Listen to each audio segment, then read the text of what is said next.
been a show on Netflix called TigerKing. Yeah. And the man who's the star of this is a former zoo owner who's serving a 22-year prison sentence. He's asking you for a pardon, saying he was unfairly convicted. Your son yesterday jokingly said that he was going to advocate for it, and I was wondering if you've seen the show and if you have any thoughts on pardoning Joe Exotic. Which son? It must be Don. It was. I had a feeling it was Don. Is that what he said?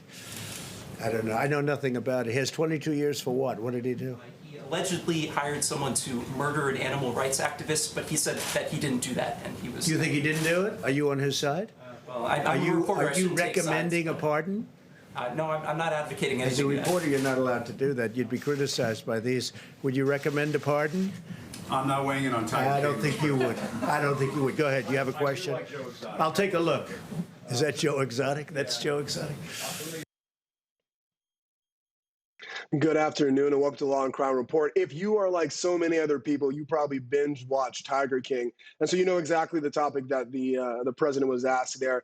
And it seems like Joe Exotic's the AKA TigerKing is taking his show on the road to D.C. to ask the president, at least through his legal team, to pardon him. As the reporter was kind of hinting at there, he was convicted on 2 counts of conspiracy to commit murder against Carol Baskin, another animal person who raises exotic animals on her property, but also he was convicted of a number of other federal crimes, that being falsifying information as to his animals, as well as killing a number of tigers and burying them on his property. And as I said, he was sentenced to 22 years. Now, I'm joined with a plethora of great guests and also friends, so I'm very lucky today, so let's name them out. We've got Ecleynne Mercy, Bernarda Villalona, as well as Mike Koribanics. Good morning or good afternoon to you all. Let's start off from the top. Bernarda, what do you make of this crazy story and this plea to ask the president for a pardon on such crimes? Well, Brian, we've already seen, based on the TigerKing series, who Joe Exotic is.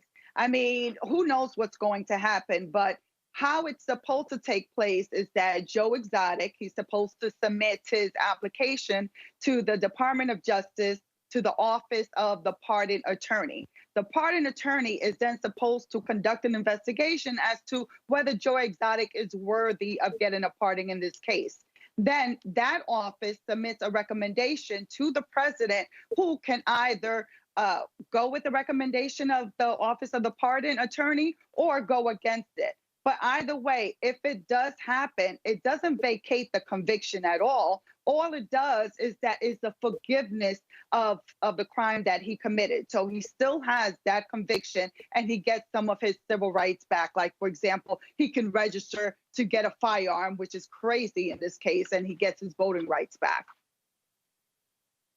Yeah. Now, this would be well within the president's power under Article 2 of the Constitution to pardon for federal crimes. Of course, if it was a state crime, that would have to go to a governor. So the president does have that power. Now, Exotic has submitted a 257-page case to Trump, according to reports. He's also arguing that he's been sexually assaulted while in prison, adding that as an extra point as to why he should receive this pardon. Ecleynne Mercy, what are some of your thoughts as to how this might play out? I have been rendered speechless. What?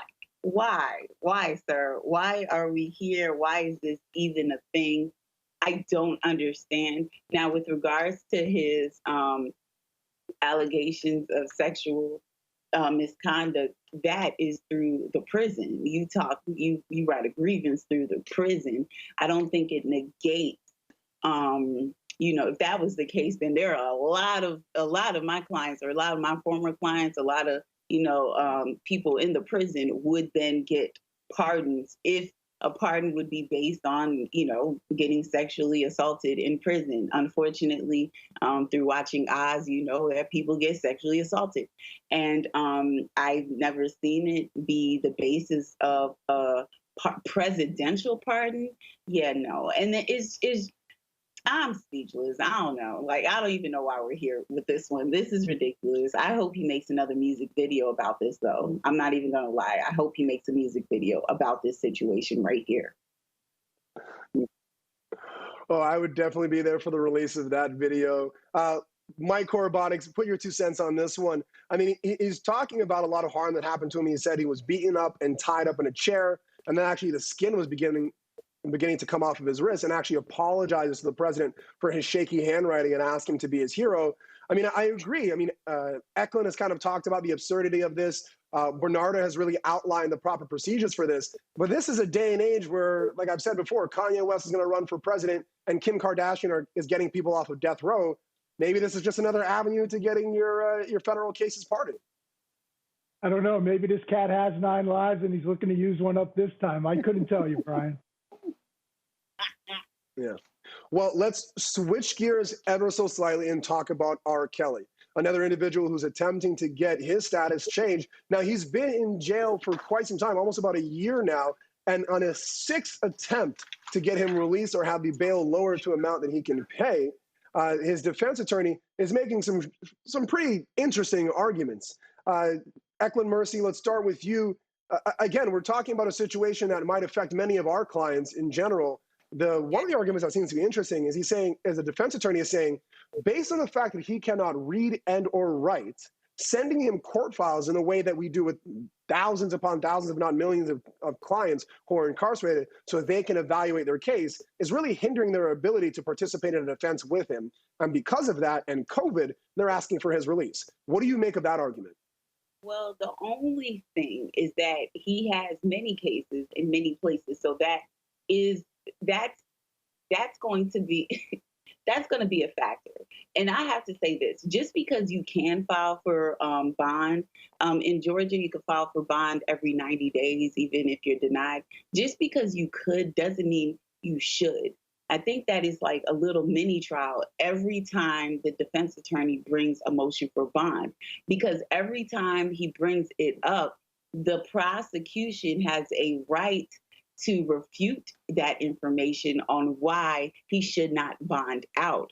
So I think that this momentary, trying to find this momentary motion for bond is taking away from the major rape case that they actually need to really start researching and start preparing for. So I think that the motions for bond should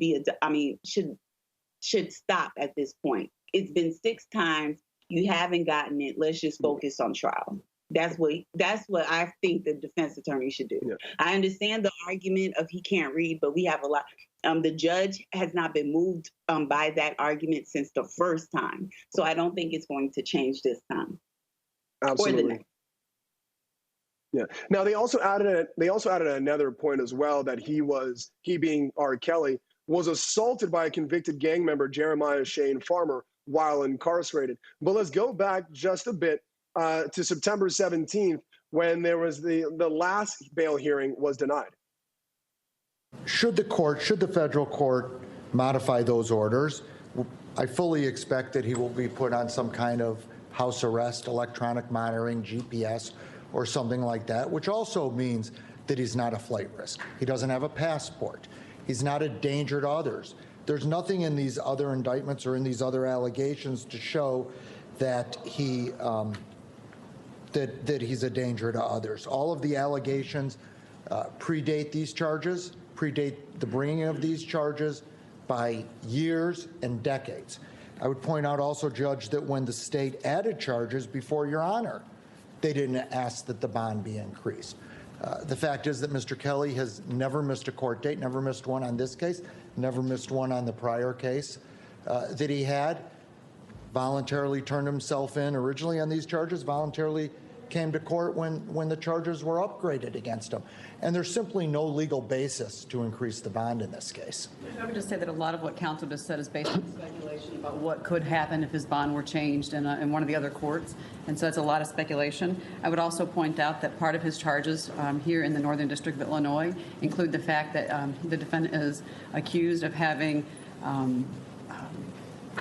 influenced the witnesses on that case, that first trial. And lastly, I would say that the defendant does have additional charges, and that absolutely is appropriate to bring before this court to ask that his bond be increased. He does have additional charges. Right. Well, Bernarda, I understand making those bail applications. I do them myself all the time.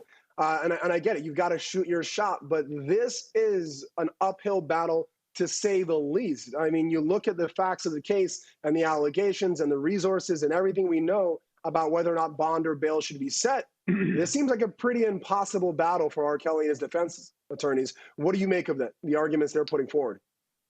Well, definitely in terms of him getting any granting of bond, it's going to be very difficult for R. Kelly because, one, he has multiple charges in different jurisdictions. So whether he gets granted bail, and just rightfully so, how the appellate court said yesterday is that even if I grant you bond or bail in one of these cases, you still need it on the other jurisdiction case.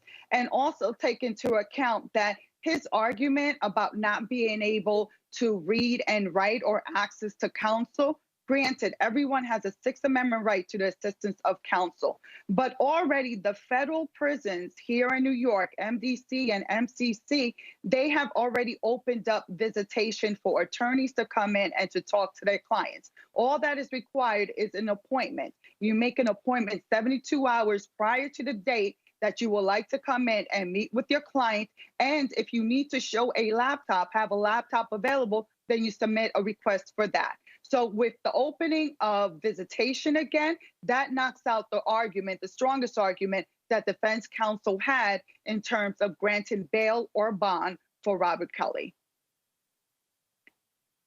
Yeah, Mike, Koribanics, like Bernarda eloquently laid out for us, there's a great difference between state defendants and federal defendants in that the state defendants, for the most part, are not getting the same access to their lawyers as the federal defendants are. And while it might be minimal or less than it was during COVID, it's a lot more than the average.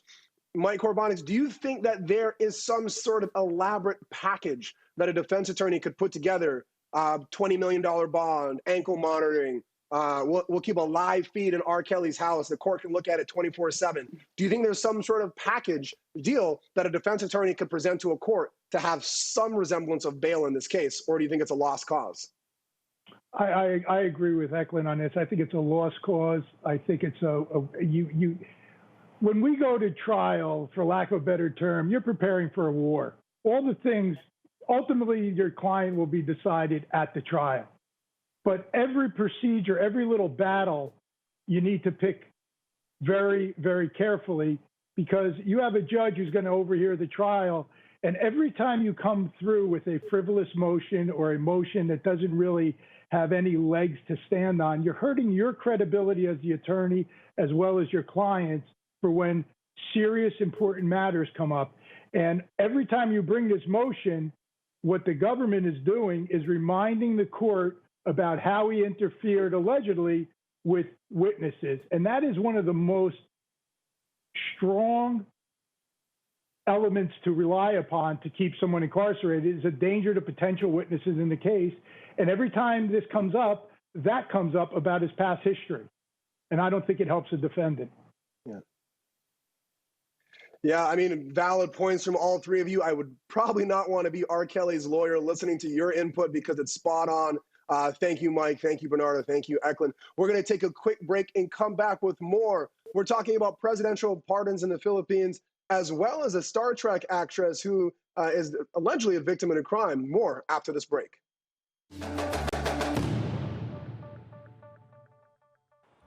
Pardon. Pardon, walang maka-question yan. It's, wala talaga. It cannot be questioned anywhere. There is a time where you are called upon to be fair. Be fair. So that's the Philippine president, Rodrigo Duterte. And for many of us, you may know him based on his hard stance and crackdown on drugs in his country, as well as some of his anti-LGBTQ comments. In the past, he said both controversial and contradictory statements about that. He said in the past that he used to like men, but then he was quote unquote cured. This is a story about a pardon for Lance Corporal Joseph Scott Pemberton. He was convicted back in 2014 and was supposed to serve a 10-year sentence. However, based on a back and forth after his conviction of the murder of Jennifer Laud, a transgender woman who by all accounts accompanied the Lance Corporal Pemberton into a hotel room, and they were seen entering where only the Lance Corporal was seen exiting. Jennifer Laud was found dead with her head in a toilet. the argument and the belief is that upon realizing that Jennifer Loud was a transgender woman, that is when the Lance Corporal murdered her. Now he was convicted, but received a pardon. Let's talk. We've been talking about pardons from TigerKing, now to the Philippines. Mike Koribanics, what do you make of this? Is this a political move? I know we're not experts in Philippine laws, but it seems that he got a pardon almost sua sponte. The defense attorney said he was not seeking a pardon, but he welcomes it for sure. Well, pardons are very difficult to discuss because they're really not a question of legality. They're a question of, are you hooked up politically? Do you have the connections, and does someone owe someone a favor? This came out of left field. He really wasn't clear as to what the justification was here and why it is fair for someone who committed a murder on someone to get a pardon. So it's not very clear, and it clearly there must be, the one thing is clear is that there had to have been some sort of negotiations we're not aware of. Yeah, Bernarda, same thing. Is this something that we can only speculate about because we don't know? Maybe there are political issues about this. Maybe there are LGBTQ issues about this. Maybe this is President Trump negotiating on behalf of detained citizens abroad. There's so many X factors that we may never be privy to. Is this something where we're just kind of reading tea leaves to figure out what happened? Well, that's what it seems like what's going on. It's like we can all speculate as to why this president decided to give a pardon to this American citizen, to this American Marine. But that is the thing with the presidential power being able to have and give people pardons, is that there is really no rhyme or reason.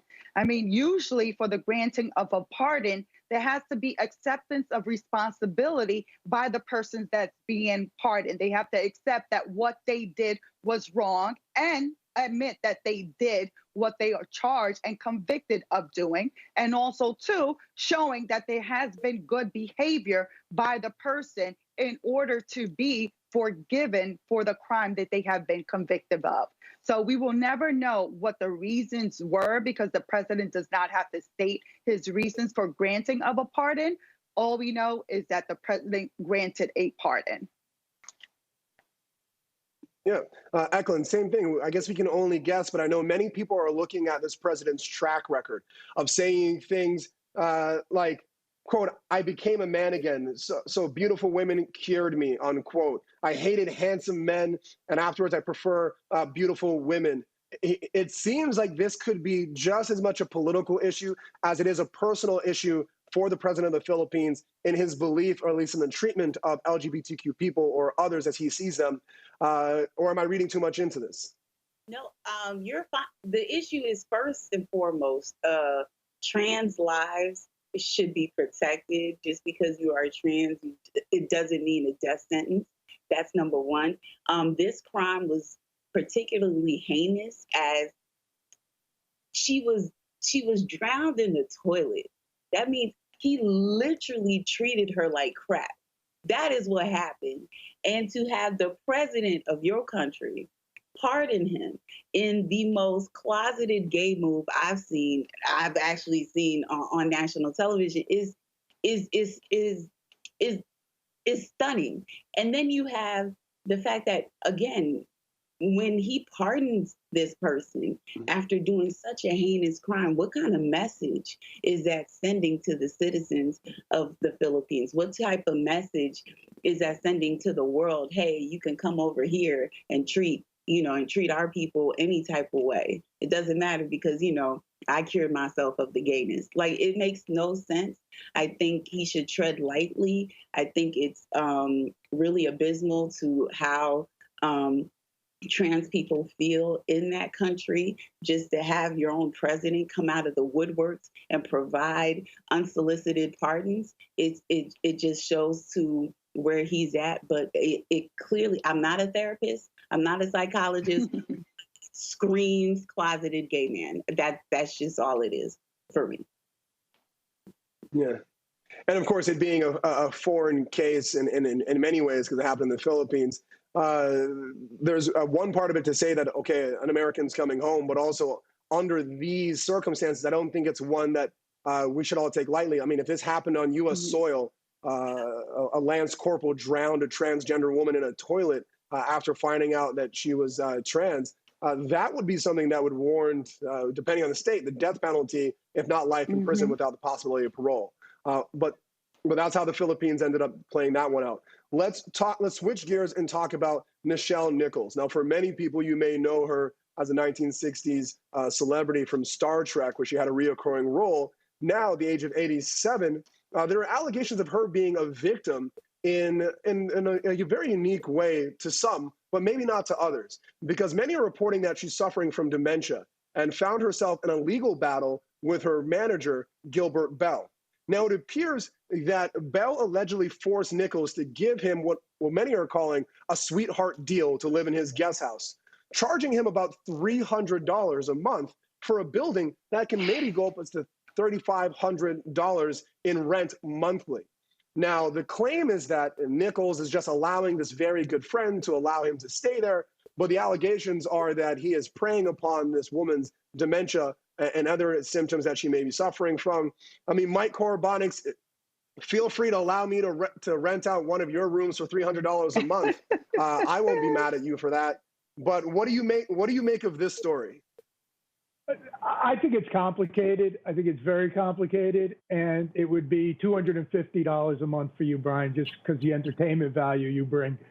But these are complicated cases. I mean, he has a valid claim. I mean, her son is bringing the counter complaint, saying that he's taking advantage of her, but he's also saying that the son's taking advantage because he wants them all out of the property so he could sell it. So I think it's going to take a long time to sort this out, but I don't think it's so unusual to have someone on your property so you know someone's there to help you. Yeah, and Ecleynne, Mercy, this is a big story because of some of the things that Nichelle Nichols means to so many people. I mean, there's obviously a huge Star Trek following, and also she was the first to be a part of an interracial kiss on air. Again, remember, she was big in the 60s. Back then, interracial relationships were still pretty hot and contested in many parts of the country. What do you make of this legal battle? I mean, for many people who have elderly parents, this is a big fear that they could be taken advantage of based on dementia or other symptoms from close family, friends, or others. Well, you know, elder abuse is real, but elder neglect is real too. We have, I see this often. We have clients who are older and, you know, their kids don't really want to talk to them that much, or they feel kind of separated from their children who live far away, or who just don't want to be bothered with their parents. We don't know what type of relationship that they have. And then you have, you know, somebody who's famous, who's afraid that somebody will take advantage. And when she finds somebody to find, you know, some type of camaraderie, some friendship, you know, she's doing it harmlessly. And, you know, other people may see it as, you know, she's being taken advantage of. Understand that they don't go into it wanting to be taken advantage of. They go into it for companionship, and then it turns into something else. Now you have the son who is, you know, of course, battling it out as well. In court, they're going to ask, like, where was he in the beginning? Why was this man able to come in, not only come in, but get the best rent in California's history is beyond me. So it's going to be a big fight. I'm ready to see what happens. Now, this legal battle, like Mike and Ecleynne were pointing out, is back and forth between Kyle Johnson, Nichols' son, and Bell, who was actually assigned as a task manager for the actress's personal and business affairs while she resided in San Fernando Valley property since 2012. Now, he was also named as a power of attorney for her. Now, there was a suit by Bell against Johnson, and then a countersuit on Johnson against Bell in 2019, both basically claiming that either party are not really acting in the best interests of Nichelle Nichols. Now, Bernarda, Villalona, with this back and forth between son and manager, who's taking care of mom or friend the best, how do you think this could play out at the end of the day? Well, Brian, it's really sad how the elderly are actually taken advantage of. I hope what's going on now is that the court has appointed a guardian ad litem So in the meantime, this guardian is looking out for the affairs of Miss Nichols while these two parties are actually battling out. But Brian, what it goes to show you, because this battle is going to take a long time, what it goes to show you is the importance of estate planning, of getting your affairs in order when you have the mental capacity to do such. So that way you won't have these battles going on with different people, because they're all arguing that she doesn't have the mental capacity in order to make her own decisions. That's why these people want to be involved in the decision making and make the decisions for her, even if it means like her money and they benefiting from it. Yeah.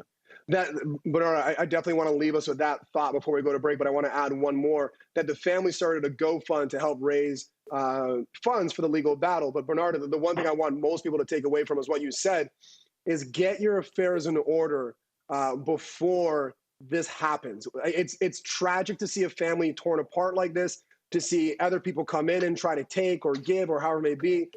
For all of you who are maybe not thinking about it or thinking about it, I don't care how old or how young you are, try to make sure that everything is taken care of in terms of your will, your rights, so that things like this don't happen. They have a detrimental effect and they can really tear apart families down the road. We're going to take a quick break and come back with more here at the Law and Crime Report.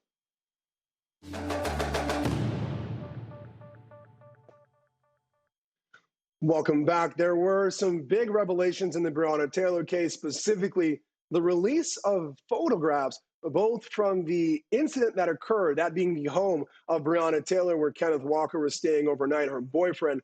It's believed that those photos were released and or leaked in some way, shape, or form, because the LMPD is reporting that they did not release those photos. But as many of us know, we are seeing that in many news networks, but only here at the Law and Crime Trial Network will we give you this breakdown. Let's just jump right into it. Bernarda Villalona, I know you're well-versed on this case. You've been following it a lot. Give me the breakdown. What should we be looking at? What should we be analyzing? And what are some of the answers? I know there are many questions still, but what are some of the answers we're getting? So, Brian, it is so sad that this investigation involving the death of Breonna Taylor has taken so long.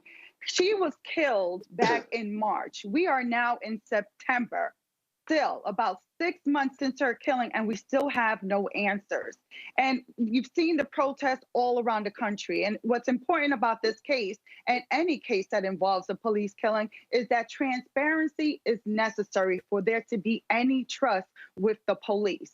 In this investigation of Breonna Taylor, what do we know as the public? We're getting bits and pieces that are being given to us, but nothing concrete. But we do know is that Detective Hinkinson fired 10 shots blindly into the apartment of Breonna Taylor. What we do know is that those officers entered and started shooting out with a no-knock warrant, and that Mr. Walker, that was with Breonna Taylor, did fire towards the people, thinking that they were trying to break in. What we do know is that the search warrant that they got signed was a search warrant that had stale information, information that wasn't confirmed, information that people believed to be false. In fact, one of the postal men said that there were no packages being delivered to that house, as stated in the warrant. What we do know is that these same officers also were involved in another search warrant about a year prior, and there was body camera footage for that search warrant that was executed. But here in this case, there was no body camera that was turned on, and now we know that at least one of the officers had a body camera on his body and could have turned that on. It's just a shame on so many levels, and Brian, quite honestly, I don't see that this state, that this department, that there's going to be a prosecution by the state, unfortunately. But the time is now. How much longer before we can get some peace, before we can get some answers, so the city of Kentucky and the people in this country can actually heal? No, thank you for that, Bernarda. Ecleynne, let me be devil's advocate, because when I looked at these videos, I can already hear the counter arguments. Initially, the Kentucky department, police department, sorry, the LM said, there's no body cam video we can share, okay? They said that some of the officers do not carry body-worn camera because they are part of the Narcotics Bureau. Technically, not a lie. we are now seeing photographs of at least one of the officers, Anthony James, I believe, actually had a physical body camera on him. It was photographed after the incident of Breonna Taylor's shooting and death. Also, another officer, Miles Cosgrove, he had the holder for a body cam video, showing that he has the potential to have it there. Are we splitting hairs by saying that there was no body cam video? Because at least one of the officers that's named by many of the officers who was there had the equipment to videotape and photograph what was going on. But as we all know, officers have to activate their body-worn cameras, so he chose not to turn it on. So we could talk about reform and getting everyone body cameras, but if they're there and they're not being turned on, then what else do we do? Obstruction. That is obstruction of justice, and they are allowing them to thrive.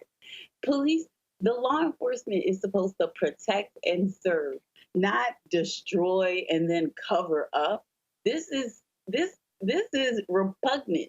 What happens is, okay, at what point you've seen the police reports in which, hey, they actually they will delineate, hey, he had a body cam, but it was off, or there was a body cam holder. So even as detectives, you guys suck because you don't even put like pivotal information in your police reports. What do you mean there was no body cam video that we can release? Tell me that one person had it. Then that means that because he doesn't have a video, that's obstruction of justice and he should be in jail. We have that's probable cause right there. We have a holder with no video. Why do we have a holder with no video? Obstruction, probable cause right there. The issue is we're trying to protect them. They're trying to cover their bases, and they're trying to basically deny us or annoy us to the point that we're okay with no officers being prosecuted for the murder of Breonna Taylor. All of it was wrong. It was so corrupt that the fact that this police, like the fact that it still exists is a problem. We should take out all the prosecutors in that little town. They need to stop and rebuild because it was obstruction. Breonna Taylor's killers need to be arrested. Mike Koribanics, this one keeps confusing me because I don't see how there is not an easy case to prosecute. Do I think that there could be holes in it? Do I think you could do jury nullification? Do I think you could find the right jury to maybe have a win for these officers? Maybe, but that's every triable case. When I look at the facts here, it's actually very similar to that of the Amber Geiger case in the sense that the officers showed up to a location, a shot rang out, and when you look at the spray of bullets, the only thing that makes sense to me is they sprayed that apartment with the intent that nothing should walk out of there. Yeah. Now, are they regretful that it was Breonna Taylor? Absolutely. But that's reckless homicide. That's manslaughter in the first degree. And if you're saying that you intended to kill the person inside, but not just that actual person, you were hoping it was a drug dealer or a bad person, that's still murder. So I'm scratching my head as to how we can't get at least some level of charge here and why it's so difficult. What are your thoughts? I'm rather confused because we all know, listen, everybody on this panel are people in courtrooms. We're people who have gone through cases like this. This is not some unusual event. We all know, number one, especially in the New York, New Jersey area, and Georgia too, is that whenever there is a police shooting, if the law enforcement is really monitoring their department, the first thing you have is an internal investigation. Let's put aside the prosecution, things of that nature. So if we're doing, we know, break it down to its simplest factor is there was someone immediately on the scene taking pictures, okay? There were officers that needed to be interviewed by Internal Affairs. Why are we waiting so long to hear about a body cam being worn? It's in pictures. It should have been asked by every police officer, every member of law enforcement who was in that area. What did you have that day? What weapon did you use? Was that weapon that you used the one you had that day? Were you wearing a body cam? We shouldn't be now at this stage, so many months later. That's a big problem for law enforcement in this area because it shows for a civil rights action against them that they are allowing these things to happen because they're not doing thorough investigation. Yeah, this seems like there are and it seems to be coming out almost week after week after week. Now it's these photos. Last week, it was the prosecutor trying to get Glover to testify that Breonna Taylor was a part of the criminal enterprise. And it just seems like week after week, they're really trying to make a case against Breonna Taylor to squeak out some resemblance of, hey, after about 6 months of investigating this, we finally found the nugget, the bit as to why we're not prosecuting these officers. It seems like they're trying really hard to prove innocence rather than doing what they do for countless defendants in this country and prove that a crime was committed based on the evidence rather than opinion. Let's switch gears ever so slightly. This is an absolute tragic case. I almost hate to bring it up, but it's something that we got to talk about because it's something that I think we need change for in this country, especially. And that is of Lyndon Cameron. If you know the name, you know the story. It's a 13-year-old who has Asperger's syndrome, and he was shot by the police, thankfully survived, but suffered a number of injuries out of the Lake City Police Department. His shoulder injuries, intestines, bladder injury, colon injury, as well as nerve damage. We're hearing that the mother called asking for a crisis intervention team. Again, many of us in this country are out of work, and this was a mother who was actually going back to work for the first day. And her son, who has Asperger's syndrome, was having a difficult time, as I think many 13-year-olds, 10-year-olds, children all of ages are struggling to accommodate and adjust. And in this, a very difficult time for him, he had an episode and the police were called and they responded with what many are saying violence instead of care. Let's bring in our experts. Ecleynne, Mercy, let's start with you. What were some of your first reactions when you heard this story? I was hurt. I was hurt because, you know, those who is Asperger's and you are public servants. Police officers are public servants. It's not this law and order type thing. You are supposed to protect and serve this boy. All right. She was very detailed in her 911. At that point, you should know to take a therapeutic approach. Bullets should not be your first and only answer. We have a problem. This child had an issue in which an EMT and EMS worker would have easily been able to solve, but apparently law enforcement can't differentiate between a mental issue and actual danger. If a child who is having an episode makes you fearful and makes you fear that you're not coming home to your wife or your children, then quit. Find another job.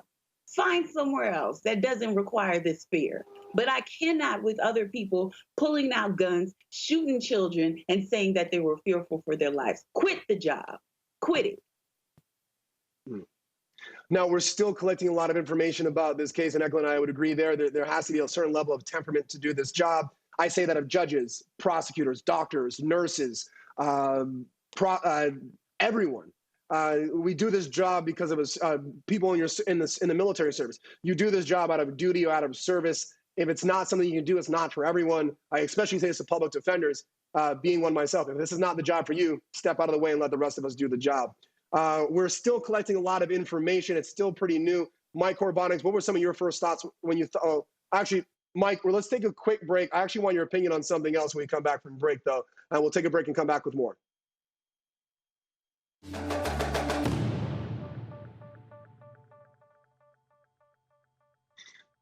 Welcome back. We're continuing here, the Law and Crime Report, and we're ending off the story of former officer Derek Chauvin. Now, he's got a lot of legal trouble facing him in the case of George Floyd, but it seems like the state of Minnesota is also coming after him for tax evasion charges. It appears that he has, in joint taxes, it's been to the tune of underreporting for $464,000 and owing the state about $21,000, actually rounding up about $22,000. I mean, Mike Koribanics, we were talking about this during the break, and it was interesting because he's withholding from the state, maybe not the feds, because there should be federal charges. But also the thing that's kind of laughable, he's a state employee.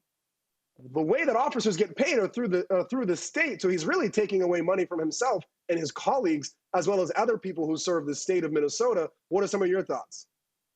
Well, it's interesting because, you know, a $20,000 tax case usually is handled civilly and not criminally. for a resolution. And you've got to wonder why, or if the feds are going to get involved, because part of your answers on your federal tax return reflects statements you made in truthfulness in your state tax returns. So it's an interesting maneuver by the prosecution to charge him criminally, and it'll be interesting to see how this plays out. Yeah. Bernarda, what do you think? Are there federal charges in Derek Chauvin's future? Because it does seem like it's pretty interconnected. You know, what's interesting is, first off, I don't know how you underreport on your state taxes and not your federal taxes, because it's the same, you're still using the same W-2s and the same information.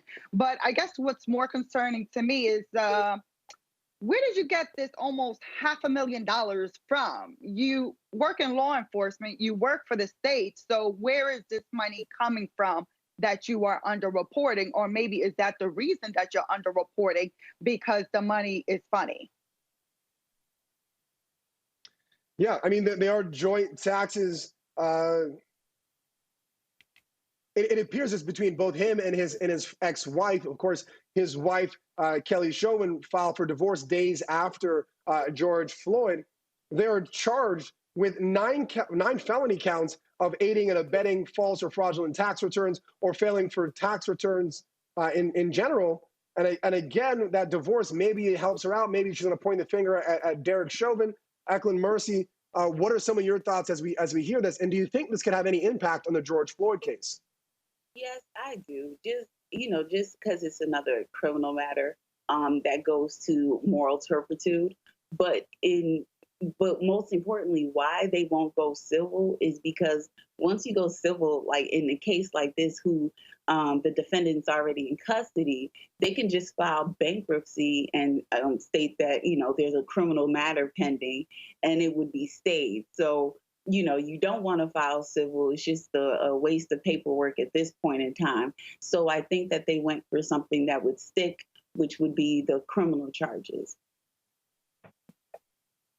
Yeah, and we're also hearing, Bernarda, that there was no bail assessed for the tax evasion charges. Of course, there's still bail on the George Floyd case. What do you think about that? I mean, it's a smaller charge. He's not really going anywhere. Do you think it would have been redundant to set bail on the tax evasion case, or do you think that bail should have been set there? Well, bail should have been set on that case, because still these are two different cases. So you want to set bail on each case, because you never know what's going to happen on the other case, because he can go to another judge who will probably set bail on the homicide charges, and then with dealing with the state charges, if you have no bail, then you just go out in the streets again. So the judge should have set bail, because they are different cases and it should be evaluated individually, as opposed to taking into account, oh, he's already in on another case, because you never know what can happen with that case. And Mike, often as a strategy, we as defense attorneys ask for even like $1 bail on smaller cases, because you want to be able to get that credit. For our viewers watching, if you're incarcerated for Chauvin, if he's incarcerated for George Floyd and bail is set, he gets credit for the amount of jail time that he's in. But if there's no bail set on the tax evasion case, even though he's physically sitting in jail and there's no bail on tax evasion, he might not get credit for sitting in jail on the George Floyd case. Do you think it would have been better for the defense to set bail or ask for a nominal bail on that tax evasion case, Mike? Yeah, I think it would have been. I'm not really clear on how the judge could set no bail and take no action on it. I would assume he could either reserve on it and say, I'll address it, or file it as a detainer. I just don't know how they could not have anything as to this case.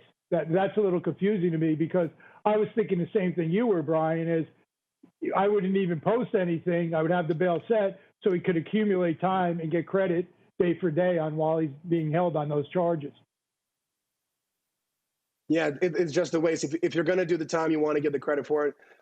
Ecleynne, Bernarda, Mike, I want to thank you very much for joining us. We're going to wrap up here. That is the Law and Crime Report for the day.